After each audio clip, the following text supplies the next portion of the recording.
In this tutorial, I'll show you how to build a professional website without writing code using Webflow AI. Let's get started. Open Webflow and click New Site to create a new project. Choose an AI-compatible template or start with Webflow AI if it's available in your workspace. Describe the type of website you want, such as a business site, portfolio, or personal website. Webflow AI will generate layouts and content suggestions based on your prompt. Choose the design you like best, then use the designer to customize your text, images, colors, fonts, and sections to match your brand. Preview your website to check how it looks on desktop and mobile. Make any final adjustments, then publish your site when you're ready.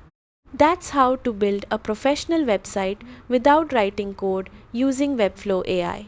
Thanks for watching.